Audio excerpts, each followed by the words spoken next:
Everyone, welcome back to my channel. আমার নতুন একটি ভিডিওতে তোমাদের অনেক অনেক স্বাগত আর ভালোবাসা জানাই।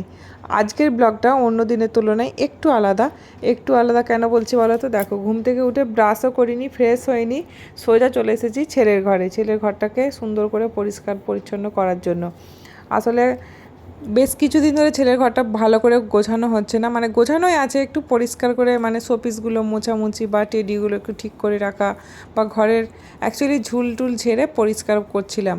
এই যে সানসেটটা আছে, সানসেটটাকে ভালো করে মুছে ভালো করে পরিষ্কার করে নিচ্ছি, দিয়ে আবার টেডিগুলো তুলে রাখবো বলে। আসলে সব ঘরই পরিষ্কার হয়েছে, শুধুমাত্র ছেলের ঘরটাই বাকি ছিল। এমনকি নিচে ঘরও পরিষ্কার হয়ে গেছে, আর রান্নাঘরটা বাকি আছে। দেখি এই কাজগুলো করে নিয়ে যদি সময় থাকে, এরপর রান্না করতে হবে, খাওয়া দাওয়া আছে, তো তারপরে যদি সময় থাকে তাহলে ভাবছি রান্নাঘরটাও পরিষ্কার করে নেবো একবারে। আর তোমাদের দাদাভাই স্কুল খুলে যাবে পরশু থেকে। আজ তো শনিবার আর মাঝখানে রবিবারটা, তাও রবিবার কাল একটা জায়গা যাবার কথা হচ্ছে, দেখা যাক, এখনও ফাইনাল হয়নি, তো ফাইনাল হলে জানাবো। তো সেই জন্য আজকেই ভাবছি কাজগুলো কমপ্লিট করে নিতে হবে। তাছাড়াও সামনে শনিবার আমাদের কালী পুজো, মানে এখানে 3-4টে গ্রাম মিলিয়ে কালী পুজো হয়, তো খুব বড় করেই পুজোটা হয়। তো সেজন্য অনেক আত্মীয় স্বজনরাও আসবে। আর দিঘির মেলা যখন হচ্ছিল তখন তো সেরকমভাবে কেউ আসেইনি। তাছাড়া আমাদের সব শরীর খারাপও হয়েছিল, আমাদের বলতে আমার বিশেষ করে। তো মোটামুটি সবাইকে নেমন্তন্ন করা হয়ে গেছে পুজোর জন্য, তো সবাই আসবে এরকম একটা ব্যাপার। তো সেই জন্য একটু ঘরটরগুলো গুছিয়ে নিচ্ছি। সমস্ত ঘরই গোছানো হয়ে গেছে বললামই তো, শুধুমাত্র রান্নাঘরটা একটু গোছাতে হবে, কারণ বেশ কিছুদিন হলো রান্নাঘরটা ভালো করে পরিষ্কার করা হয় না, মানে পরিষ্কারই আছে, একটু ঠিকঠাক করে গুছিয়ে রাখতে হবে। তো সেটাই করব। আর র্যাকগুলো বা এই যে মশলার কৌটোগুলো আছে, এগুলো একটু ভালো করে সার্ফ জল দিয়ে ধুতে হবে।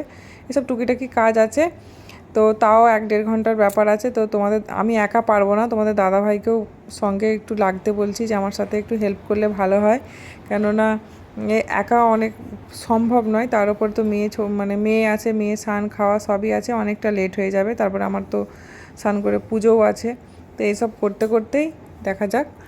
আর এদিকে তোমাদের সাথে কথা বলতে বলতে দেখো আমার সমস্ত কিছু ঘরটা গোছানো হয়েই এসেছে প্রায়। আর এদিকে যে রথটা দেখতে পাচ্ছ, রথটার এই যে ওপরের ওটাকে কি বলে, ওই যে পতাকাটা আছে না, উপরের অংশটা দেখো ভেঙে গেল। ওই ফ্যানটা চলছিল, ফ্যানে লেগে ছেলেই নামাতে গিয়ে ভেঙে ফেলেছে। ওটাকে আবার ঠিক করতে হবে, দেখা যাক, যদি ঠিক করা যায় ভালো, তো না হলে নতুনের ব্যবস্থা করতে হবে। আর প্রত্যেক বছর ওই রথটাকেও পুজো করে, 2-3 বছর হচ্ছে ওই রথটা। আর এদিকে ফাইনালি আমাদের ঘর গোছানো কমপ্লিট। দেখো ঘরটাকে সুন্দর করে সাজিয়েছি, আর এদিকে ফ্যানটাকেও পরিষ্কার করে নিয়েছি। ফ্যানটা তো ছেলেই পরিষ্কার করলো, দেখলে ও আবার ওর হেলমেটটা পরে ফ্যান পরিষ্কার করেছে। তো যাই হোক, এদিকে দেখো ছেলেটার ঘরটা ফাইনালি গোছানো কমপ্লিট। কেমন লাগছে অবশ্যই কমেন্টে জানাবে। তো চলো এবার রান্নাবান্না করি, তারপরে রান্নাঘরটা পরিষ্কার করতে হবে। তো রান্নাবান্না সেরে নিয়ে সোজা দেখো, একটুও লেট করিনি আজকে, প্রচণ্ড তাড়াহুড়ো করে রান্নাঘরটা পরিষ্কারও করে নিয়েছি। আর যেহেতু আমি রান্নাঘরটা পরিষ্কার করব, তো সেই জন্য রান্নাবান্না তোমাদেরকে আর দেখালাম না, কারণ অনেকটা সময় যেত তাহলে, আর এদিকে আমার কাজ করতে লেট হয়ে যেত। তো তাও রান্নাঘর পরিষ্কার করতে করতে মেয়ে 3-4 বার এসে গেছে রান্নাঘরে। তো খুব বায়নাও করেছে আজকে, অনেক কান্নাও করেছে। ওর ঠাম্মি ওকে স্নান করিয়ে ঘুম পাড়িয়ে দিয়েছে। আর এই সুযোগে আমি আমার তোমাদের দাদাভাই, আমার ছেলে, 3জনে মিলে রান্নাঘরটা পরিষ্কার করে নিচ্ছি। যদিও ওরা দুজনে কেউ ভিডিওতে আসতে চায়নি, কারণ দুজনেই খালি গায়ে ছিল। আর ওরা এমনিতেই ভিডিওতে আসতে পছন্দ করে না দুজনেতেই, মানে বাবা ছেলে দুজনেই সমান, মানে ভিডিওতে ওরা খুব একটা আসতে চায় না। তো কি করব, আর ছেলেই আমাকে ভিডিও ধরে দিয়েছে যতটা পেরেছে। তো চলো এখন রান্নাঘরটা পরিষ্কার করতে করতে রান্নাঘর নিয়ে কিছু কথা বলি। আসলে আমি যখন বিয়ের পর এই বাড়িতে আসি, তখন রান্নাঘর ছিল সিঁড়ির নিচেতেই রান্না মানে হতো। আর ওখানেতে 10 বছর ধরে রান্না করেছি ওখানেতেই। আর এই রান্নাঘরটা 2 বছর মতো হয়েছে আমার শ্বশুরমশাই রিটায়ার করার পর করে দিয়েছেন।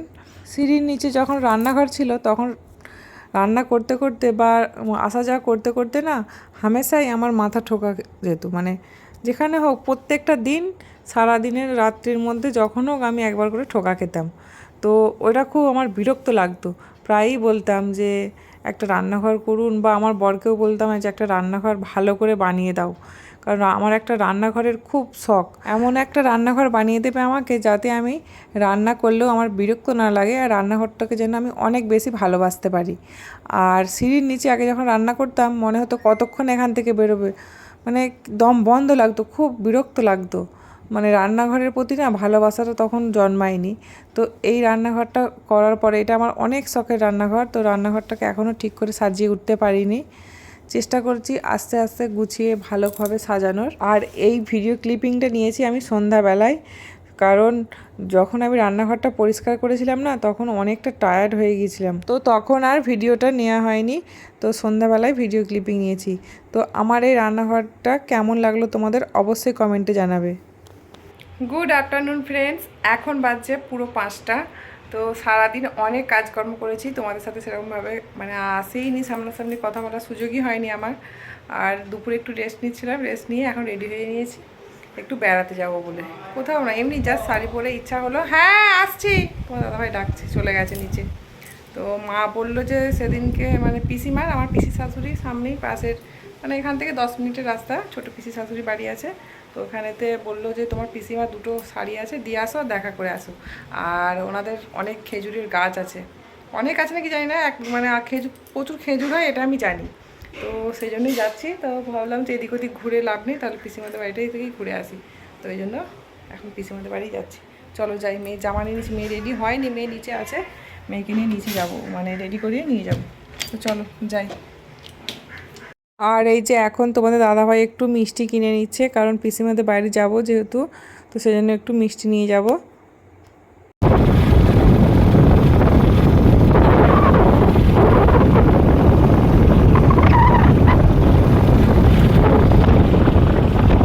আর এই যে এটা হচ্ছে পিসি শাশুড়ি, মানে ছোট পিসিমা, গরুটা বাঁধছেন। আর এদিকে হচ্ছে পিসিমার বড় বৌমা, 2টো ছেলে পিসিমার। তো এটা হচ্ছে বড় বৌমা, ছোটো ছেলে এখনও বিয়ে হয়নি। আর পাশেই দেখো এটা হচ্ছে পিসিমাদের বাড়ি হচ্ছে, এখন মাটির বাড়িতে আছেন ওরা। আর এদিকে পাকা বাড়ি হচ্ছে, লিংটন ঢালাই অবধি হয়েছে, কমপ্লিট হয়নি এখনও, তো বাড়িটা তৈরি চলছে। আর এই যে দূরে বসে আছেন পিসমশাই। আর এদিকে আমরা বাইরেতে একটু সবাই মিলে বসে গল্প করছিলাম। আমি শুধু দেখছি কাঁঠাল গাছ অ্যাকচুয়ালি কটা, 20খানা আছে। হ্যাঁ